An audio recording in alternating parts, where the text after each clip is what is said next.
నమస్తే. శివ ఓం శ్రీమన్నారాయణ. నేను మీ doctor BVSS Reddy. Welcome to my home lucky home వేదిక మహావాస్తు అనే సూత్ర. ప్రతి ఇల్లు సిరి సంపదలతో ధనధాన్యాలతో ఆయురారోగ్యాలతో తొలతూగాలని యాగంటి మామహేశ్వరుని ప్రార్థిస్తున్నాను. శివ ఓం శ్రీమన్నారాయణ. గత వీడియోలో మనము జియోపతిక్ స్ట్రెస్ గురించి మాట్లాడుకున్నాం. భూమి కింద ఉన్నటువంటి ఎనర్జీ లెవెల్ గురించి మాట్లాడుకున్నాం. ఇప్పుడు భూమి పైన ఉన్నటువంటి స్ట్రక్చరల్ ఎనర్జీ గురించి మాట్లాడుకుందాం. ఎప్పుడైతే స్ట్రక్చర్ అని అన్నామో ఆర్కిటెక్చర్ అనేది ఎంటర్ అవుతుంది అని అంటే ఆ భూమి మీద అంతవరకు లేనిది మనము సృష్టిస్తాం. స్టోన్తో కట్టేవాళ్ళు పాతకాలంలో టెంపుల్స్, రాజప్రసాదాలు, కోటలు, మెహల్స్. ఇప్పుడు సిమెంటు, ఇటుక, కాంక్రీట్ వేసి కడుతున్నాము. అలాగే స్టీల్ వాడుతున్నాం, అంటే ఐరన్ వాడుతున్నాము. ఈ మెటల్స్ ఎప్పుడైతే వాడి మనము ఒక షేప్ క్రియేట్ చేస్తామో అక్కడికి ఎనర్జీ వచ్చి చేరుతుంది. దీన్నే టెలూరిక్ ఎనర్జీ అంటాం. అదే వాస్తు.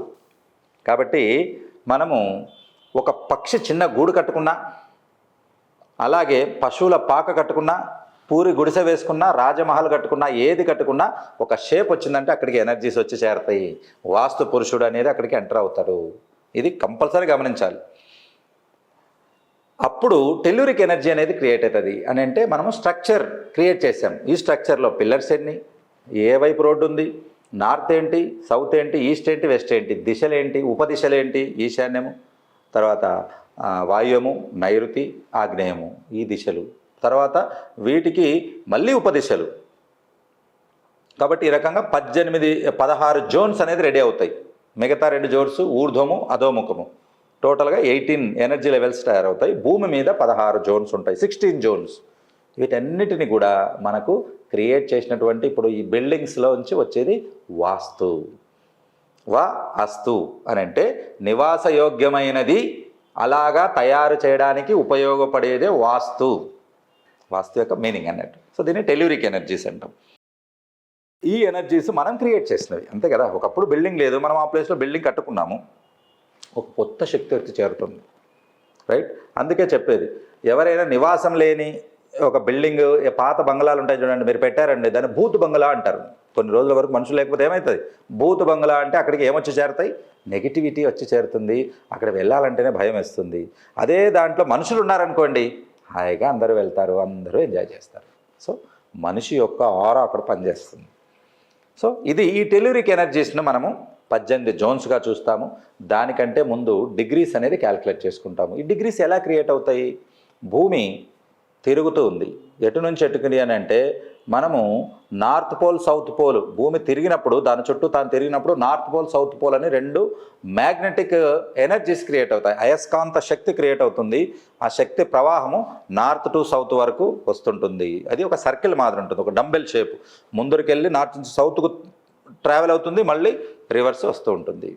సో ఈ రకంగా అందుకే మనము నార్త్ వైపు ఎక్కువగా ఓపెన్ పెట్టి వచ్చిన ఎనర్జీస్ని మనము సౌత్లో తక్కువగా ఓపెన్ పెట్టుకొని వచ్చిన వాటిని ఇంటంతా తిప్పుకోవాలని అనుకుంటాము. అంటే ఎంత ప్రాస్పరిటీ ఇంటి నిండా పెరిగితే అంత ఐశ్వర్యము, అంత మనకు ఆరోగ్యము ఉంటుంది. గుర్తుపెట్టుకోండి. అందుకే తూర్పు ఎక్కువ, పడమర తక్కువ, ఉత్తరం ఎక్కువ, దక్షిణం తక్కువ మనము కిటికీలు పెట్టుకుంటాం.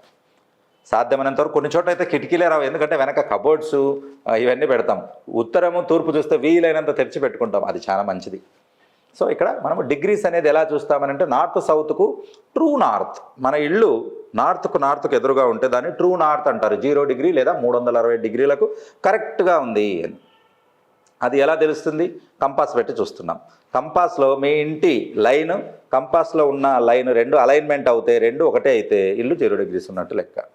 దీన్ని మనము ఇక్కడ నేను యుఎస్ అని అంటే అమెరికా, యూకే, రష్యా, అక్కడ వాస్తు కూడా నేను చూస్తాను. మరి అక్కడ ఎలా చూస్తారు? కేవలం వాళ్ళు లొకేషన్ పెడతారు. లొకేషన్ పెట్టినప్పుడు మనము గూగుల్లో ఓపెన్ చేస్తే అక్కడ మనకు శాటిలైట్ వ్యూ ద్వారా కరెక్ట్ యాంగిల్ ఉంటుంది. నేను ఇక్కడ క్యాల్కులేట్ చేసి ఇంత ఉంది అని అంటే వాళ్ళు ఎస్ సార్ అని అక్కడి నుంచి మెసేజ్ పెట్టేస్తారు. దట్ ఈస్ ద పవర్ అన్నట్టు. సో అలాగా యాంగిల్ చూసుకోవాలి. యాంగిల్ చూసుకున్న తర్వాత మనము ఈ 16 జోన్స్ అనేది క్రియేట్ చేశాక each zone having specific energy. మీకు నేను ఒక గంట వీడియో పెట్టాను ఆల్రెడీ. మనకు ఈ 16 జోన్లలో ఏ జోన్లో ఎంత ఎనర్జీ ఉంటుంది, వాటిని వేటికి పనికి వస్తుంది అనేది ఒక సిస్టమ్ ఉంటుంది. ఒక గవర్నమెంట్లో ఏ పని వాళ్ళకి స్పెసిఫిక్గా, ఇప్పుడు ప్రొటెక్షన్ కోసం పోలీస్ డిపార్ట్మెంట్ ఉంటుంది, సమస్య వచ్చినప్పుడు న్యాయ వ్యవస్థ ఉంటుంది, తర్వాత ఆరోగ్యానికి డాక్టర్ల వ్యవస్థ ఉంటుంది, పరిపాలన వ్యవస్థ రూల్ చేయడానికి ఏవేవి కొలైడ్ ఏదైతే సపరేట్గా పనిచేస్తుంటుంది. అలాగా ఏ జోన్ ఒక స్పెసిఫిక్ ఎనర్జీ ఉంటుంది, అందులో తేడాలు వస్తే అది అప్ అండ్ డౌన్ ప్రాబ్లం కావడం మొదలవుతుంది, అంతే కదా. కాబట్టి ఈ రకంగా అన్నట్టు అన్నిటినీ బ్యాలెన్స్ చేసేది బ్రహ్మస్థానము, మర్మస్థానము, నాభిస్థానము అని సెంటర్గా చూస్తాం. మనిషికి ఎలా అయితే సెంటర్లో నాభిస్థానము అనేది ఉంటుందో నావెల్ ప్లేసు, అలాగే ఇంటికి కూడా ఎనర్జీస్ను అక్కడి నుంచి స్ప్రెడ్ అవుతుంది అని అంటే ఆ ఇంటికి ఒక ఎనర్జీ జనరేటర్గా మనం చెప్పుకోవచ్చు. కాబట్టి బ్రహ్మస్థానం మాత్రం no pillars, no beams, no walls ఉండకూడదు, పిల్లర్స్ ఉండకూడదు, బీములు ఉండకూడదు. ఇంకా వీలైతే ఓపెన్ ఉంటే ఇంకా మంచిది. మినిమంలో మినిమం అని అంటే అక్కడ ఏ వస్తువులు లేకుండా చూసుకోవాలి. ఇప్పుడేంటి ఆర్కిటెక్చర్ మనం చెప్పాం కదా, స్ట్రక్చరల్ ఇంజనీరింగ్ అని. ఆర్కిటెక్చర్ ఏం చేస్తాడు, 30 అడుగులు మీ ఇల్లు ఉందనంటే ఒక 5 అడుగులు వదిలేసి 25లో 12.5 సెంటర్కి పిల్లర్ వేసేస్తాడు, బ్రహ్మస్థానంలో వచ్చేస్తుంది. ఎప్పటికి కూడా నైరుతి రూము పెద్దగా ఉండాలి, ఈశాన్యం వైపు కానీ ఆగ్నేయం వైపుకు తక్కువగా పెట్టుకోవాలని ఎందుకు చెప్పారో తెలుసా? ఆలోచించండి. ఎప్పుడైతే ఈ రూమ్ పెంచుకుంటామో బ్రహ్మస్థానంలో పిల్లర్ పడదు, బ్రహ్మస్థానంలో నీకు బీమ్స్ పడవు, గోడలు పడవు. చూడండి ఎంత సింపుల్ లాజిక్. కాబట్టి ఈ రకంగా అన్నట్టు ఇక్కడ ఇంకొక విషయం మీకు చెప్పదలుచుకుంటున్నాను ఈ టెల్యూరిక్ ఎనర్జీలో. సో 16 జోన్స్, ఏ జోన్కు సంబంధించినది అది ఉంటుంది, దాని యొక్క క్యారెక్టర్ ఉంటుంది. అక్కడ తేడాలు వచ్చినా, అక్కడ నెగిటివిటీ ఉన్నా, లేదా ఆపోజిట్ ఎలిమెంట్ పడినా, ఆపోజిట్ కలర్ పడినా, ఆపోజిట్ షేప్ పడినా అది మీకు ఇంబ్యాలెన్స్ అయ్యి దాని ఎఫెక్ట్ డైరెక్ట్గా ఇంటి ఓనర్ మీద, ఓనర్ భార్య మీద, పిల్లల మీద, అక్కడ ఆవాసం ఉంటున్న మీద చూపించడానికి ఎక్కువ అవకాశం ఉంది. నెక్స్ట్, మరి ఇప్పుడైతే మనకు కంపాస్ ఉంది, తయారైంది. మరి కొన్ని వేల సంవత్సరాల కిందట, 15,000 సంవత్సరాల కిందట కట్టిన గుడ్లు కూడా ఉన్నాయి. మరి వాళ్ళకి ఎలా తెలుసు? అసలు అప్పటికి లోహమే లేదు కదా. మరి how they built exact true north? కొన్ని టెంపుల్స్ ఉన్నాయి. అరసవెల్లి సూర్యనారాయణ స్వామి, తర్వాత ఇప్పుడున్నటువంటి టెంపుల్ ఏంటి, మనం రామ జన్మభూమిలో అయోధ్యలో కట్టిన టెంపుల్, ఇంకా కొన్ని టెంపుల్స్ ఉన్నాయి. కరెక్ట్గా కొన్ని స్పెసిఫిక్ టైంలో కరెక్ట్గా వాళ్ళ పాదాల దగ్గర, వాళ్ళ ఛాతి దగ్గర, వాళ్ళ ఫేస్ దగ్గర, వాళ్ళ నుదుటి దగ్గర కాంతి కిరణాలు పడతాయి. మరి ఆ టెక్నాలజీ ఎలా వచ్చింది, ఎలా వాళ్ళు ట్రూగా చేసుకోగలిగారని అంటే వాళ్ళు పూర్తిగా 12 నెలలలో 2 సార్లు ఎప్పుడైతే మకర రాశిలోకి సూర్యుడు ప్రవేశిస్తాడో సెంటర్ టు 0 డిగ్రీస్కి వస్తాడు. అప్పుడే నీడబడదు, 0 షాడోస్ అని కూడా మనం చెప్తుంటాం. సో మామూలుగా అయితే అటు ఇటు ఉన్నప్పుడు నీడ కనపడుతుంది, నీడ 0, మన నీడ కనపడదు 12 గంటలప్పుడు, ఎగ్జాక్ట్గా పైన ఉంటారు. అటువంటి డేట్స్ 2 వస్తాయి. ఆ డేట్స్లో వాళ్ళు కరెక్ట్గా ప్లాన్ చేసుకొని దాన్ని ట్రూ నార్త్గా ఫిక్స్ చేసుకునేవాళ్ళు. గుర్తుపెట్టుకోండి, 4 నార్త్, సౌత్, ఈస్ట్, వెస్ట్లో ఒకటి తెలిస్తే మిగతా తెలిసిపోతాయి. కాబట్టి ఆర్కిటెక్చర్లో ఇండియన్స్ టాప్, గణితంలో ఇండియన్స్ టాప్, ఆయుర్వేదము తర్వాత వైద్యంలో ఇండియన్స్ టాప్. మొట్టమొదటి సర్జరీ చేసిన వాడు సుశ్రుత సంహిత, చరక సంహిత. కాబట్టి ఇక్కడ మన దేశంలో ఉన్నటువంటి నాలెడ్జ్ చాలా గొప్పది. పిల్లలకు అది నేర్పేయండి. చాలామంది ఇప్పుడు మన దేశం ఏమీ తెలియదన్న ఫీలింగ్లో ఉన్నారు. యాక్చువల్గా మీకు తెలియదు కాబట్టి మీరు చెప్పలేకపోతున్నారు పిల్లలకి. ప్రతి ఒక్కటి ఇక్కడే పుట్టింది. సంఖ్యాశాస్త్రం, గణితం, జ్యోతిష్యం, తర్వాత ఆస్ట్రో, ఇది మొత్తం అని అంటే ఖగోళం, బయట ఎన్ని ఉన్నాయి ప్లానెట్స్ అనేది. అసలు మీకు సింపుల్ లాజిక్ చెప్తాను. సైన్స్ గొప్పదా, వాస్తు శాస్త్రం గొప్పదా అనే దానికి ఇదొక్కటి మీకు లాజిక్ మీరు అప్లై చేస్తే సరిపోతుంది. టెలిస్కోప్ను గెలీలియో కనుక్కున్నాడు. ఎన్నో శతాబ్దంలో కనుక్కున్నాడు? 16, 17 వచ్చి కనుక్కున్నాడు. మరి అంతకుముందు మరి టెంపుల్స్ ఎలా కట్టారు? 0 to 0 డిగ్రీస్ ఎలా పెట్టారు? నెంబర్ 1. రెండవది, నవగ్రహాలు స్థాపితం చేశారు. బాగా వినండి, 9 గ్రహాలు స్థాపితం చేశారు. సెంటర్లో సూర్య భగవాను పెట్టారు. సూర్యకేంద్రక సిద్ధాంతం, భాస్కర భట్టాచార్య. కాబట్టి సూర్యుడు సెంటర్లో ఉన్నాడు, ఆయన చుట్టూ గ్రహాలు తిరుగుతున్నాయి అనేది ఎప్పుడు తెలుసు మనకు? 15,000 సంవత్సరాల కిందట తెలుసు. ఇంకా గొప్ప విషయము, ఎవరు ఎంత దూరంలో ఉన్నారనేది వాళ్ళ ఫేస్ను చేంజ్ అవుతూ పెట్టారు. మీరు ఒకసారి వెళ్ళండి, గుడికి వెళ్ళి నవగ్రహాలను చూసి మీరు అబ్జర్వ్ చేయండి. ఏది కూడా ఒకదానికొకటి ఎదురుగుండదు. బుధుడు ఇట్లా ఉంటే గురువు ఇట్లా ఉంటాడు. ఒక్కొక్కరికి ఒక్కొక్క దిశ మారి ఉంది. ఎందుకో తెలుసా? వాళ్ళ డిస్టెన్స్ని బట్టి ఆ దిశ మార్చారు. 9 సెంటర్లో సూర్యుడితో కలుపుకుని. సో ఈ రకంగా ఆయన చుట్టూ కూడా ప్లానెట్స్ ఉన్నాయి అంటే అప్పుడు 9 ప్లానెట్స్ అని మనకు తెలుసు. ఇప్పుడు మోస్ట్ అడ్వాన్స్ సైంటిఫిక్లో యురేనస్, ప్లూటోలు ఒక్కొక్కసారి ప్లూటో మిస్ అయిపోతున్నది, వెళ్ళిపోయిందని చెప్తున్నారు. మళ్ళీ ఒక్కసారి లేదు లేదు లేదు ఉంది అని అన్నారు. అంటే వాళ్ళకో క్లారిటీ లేదు ఇంత అడ్వాన్స్డ్ సైన్స్లో, కానీ మనకో క్లారిటీ ఉంది. ఎప్పుడు 15,000 ఇయర్స్ ముందే అదే వాస్తు శాస్త్రము. ఈ వాస్తు కూడా ఎక్కడి నుంచో కాదండి, వేదాల నుంచే పుట్టింది. మనకున్నటువంటి చతుర్వేదాల నుంచి, ఒక వేదం నుంచి వచ్చిందే జ్యోతిష్ శాస్త్రము, వాస్తు. ఇవి రెండు కూడా అక్కడి నుంచే వచ్చాయి. ఒక ఇల్లు ఎలా ఉండాలి, వాటికి విశ్వకర్మ సిద్ధాంతం, తర్వాత మయామత సిద్ధాంతం. కాబట్టి ఇవన్నీ కలిపి ఒక సిస్టమ్ను తయారు చేసి పెట్టారు. ఇప్పటి వరకు అది ఫాలో అవుతూ వస్తున్నాము. ఎప్పటి నుంచి? 15,000 ఇయర్స్ నుంచి ఫాలో అవుతూ వస్తున్నాము.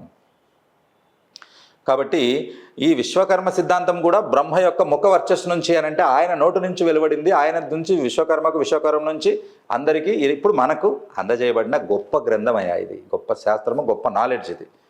సైంటిఫిక్గా ఇప్పుడు ప్రూవ్ చేసుకుంటున్నారు, కానీ వాళ్ళకి ఎప్పుడో తెలుసు ఇది సైన్స్ అని. కాబట్టి అలాగా దిశలు ఉన్నాయి. మీకు ఇంకొక వండర్ఫుల్ థింగ్ చెప్తాను. వాస్తు ఎంత గొప్పది, అలాగే మన పూర్వ వాస్తు శిల్పులు ఎంత గొప్పవాళ్ళు, ఖగోళ శాస్త్రం ఎంత గొప్పది అనేది. నవగ్రహాల్లో భూమి ఉందా? మళ్ళీ క్వశ్చన్ అడుగుతున్నాను. నవగ్రహాల్లో భూమి ఉందా? లేదు. అంటే మనము భూమి మీద ఉన్నామనే విషయం కూడా వాళ్ళకి తెలుసు. 9 గ్రహాల్లో భూమి కూడా ఒకటి. భూమి మీద మనం ఉన్నాం కాబట్టి మన భూమి గ్రహం లేదు. బాగా గుర్తుపెట్టుకోండి. భూమి వదిలేసి అక్కడ సూర్యుడు, తర్వాత శుక్రుడు, తర్వాత గురువు, తర్వాత బుధుడు, బృహస్పతి, శని, ఇలాగా అందరినీ కూడా మనం పెట్టడం. సూర్యుడు, తర్వాత రాహు, కేతువు, షాడో ప్లానెట్స్. వీటినే వెస్ట్రన్ ఆస్ట్రాలజీలో యురేనస్, ప్లూటో అని చెప్తారు. మనమైతే రాహు, కేతు అంటాము. రాహు అంటే హెడ్ అవుతాడు, కేతు అంటే టెయిల్ అవుతాడు. సో వీళ్ళందరూ కూడా ఈ ప్లానెట్స్కు షాడో ప్లానెట్స్గా ఉంటారు. ఒరిజినల్గా అయితే ప్లానెట్స్ కనపడవు, కానీ వారి ఎఫెక్ట్ మాత్రం దిమ్మ తిరిగేలా కనపడుతుంది రాహుకేతువుది. సో ఇదే అన్నట్టు. సో ఇంత గొప్ప సిద్ధాంతం, ఇంత గొప్ప సైన్స్ ఎవరు చెప్పారయ్యా మనకి? మన వేదాల నుంచి వచ్చింది.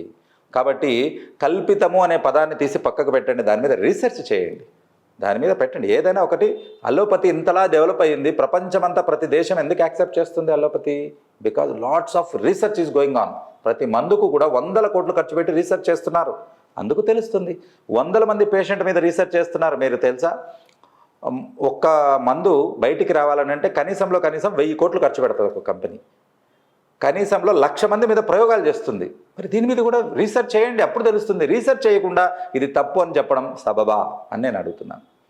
Being as a science background నుంచి వచ్చా నేను, ఒక డాక్టర్ని కాబట్టి రీసెర్చ్ చేయకుండా మనం ఏది చెప్పకూడదు. దాని మీద కొన్ని వేలది రీసెర్చ్ చేయాలి. అప్పుడు బిల్డింగ్స్ ఎలా ఉన్నాయి, ఇప్పుడు బిల్డింగ్స్ ఎలా ఉన్నాయి. నిన్న నేను ఒక వాస్తు విజిట్కి వెళ్ళాను. 30 సంవత్సరాల కిందట ఒక బిల్డింగ్ కట్టారు. వినండి, 30 సంవత్సరాల కిందట ఒక బిల్డింగు ఐరను, తర్వాత ఇసుక, తర్వాత కంకర వేసి కట్టారు. పెచ్చులుడు పడిపోయింది. ఎన్నేళ్ళు అయిందండి కట్టి? 30 ఏళ్ళు. దాని పక్కన 70 ఏళ్ళ నుంచి ఒక బిల్డింగ్ ఉంది. అది సున్నము, బెల్లము వేసి గారా అని చెప్పేవాళ్ళు. మీకు ఐడియా ఉంటుంది. ఎద్దులతో తిప్పుకొని సున్నము, తర్వాత సున్నపు రాయి, తర్వాత మన బెల్లం వేసి తిప్పేవాళ్ళు. న్యాచురల్గా గార ఎప్పుడుదప్పుడు తీసుకొని పూసేవాళ్ళు. ఇప్పటికి టెంపుల్స్ కూడా అదే వాళ్ళు. అది పక్కాగా ఉంది. ఇప్పుడు కూడా ఒక చుక్క నీరు గారట్లేదు. ఇదేమో పెచ్చులు ఊడిపోతుంది. ఇప్పుడు చెప్పండి ఏది గొప్ప? కాబట్టి నేను ఇప్పుడున్న వాళ్ళను తప్పని చెప్పట్లేదు. అప్పుడున్న వాళ్ళ దానిలో ఇప్పటికంటే ఎక్కువ సైంటిఫిక్ ఉంది. మనకంటే ఎక్కువ సైన్స్ మన పూర్వీకులు తెలుసు. కాబట్టి మనము ఇంకా ఇప్పుడు ఉన్నాము, ప్రపంచంలో నంబర్ 1 కాబోతున్నాము ఈ నాలెడ్జ్తోనే. కాబట్టి మీరు ఎప్పుడు కూడా మన పురాణాలను కానీ మన శాస్త్రాలను కానీ కించపరచమాకండి. కించపరిచే ముందు వాటి గురించి తెలుసుకోండి. తెలుసుకున్న తర్వాత ప్రయోగం చేయండి. అప్పుడు మీరు తప్పని చెప్తే అప్పుడు మనం ఒప్పుకుంటాం. సో ఇవి ఎనర్జీ లెవెల్స్లో మనము కింద ఉన్నటువంటి జియోపతిక్ ఎనర్జీస్ గురించి చెప్పుకున్నాం. తర్వాత పైన ఉన్నటువంటి టెల్యూరిక్ ఎనర్జీ అంటే మనం ఉన్నటువంటి స్ట్రక్చరల్ ఎనర్జీ గురించి చెప్పుకున్నాం. నెక్స్ట్ వీడియోలో కాస్మిక్ ఎనర్జీ గురించి మనం చెప్పుకుందాం. ఈ వీడియో మీకు నచ్చినట్లయితే లైక్ చేయండి, షేర్ చేయండి. మన పూర్వీకుల నాలెడ్జ్ చాలా గొప్పది అని మీరు గర్వపడుతున్నారని అంటే డెఫినెట్గా 10 మందికి ఇది ఫార్వర్డ్ చేసి మన దేశ గొప్పతనాన్ని, మన పూర్వీకుల యొక్క గొప్పతనాన్ని కొన్ని 100 మందికి తెలియజేస్తారని ఆశిస్తున్నాను. శివ ఓం శ్రీమన్నారాయణ. కింద కనపడిన నంబర్కు కాల్ చేసి మీరు విజిట్ బుక్ చేయించుకోవచ్చు, ఆర్ఆర్ స్కాన్ చేయించుకోవచ్చు. ఈ వీడియో మీకు నచ్చినట్లయితే లైక్ చేయండి, షేర్ చేయండి, నా ఛానల్ సబ్స్క్రైబ్ చేయండి. శివ ఓం శ్రీమన్నారాయణ.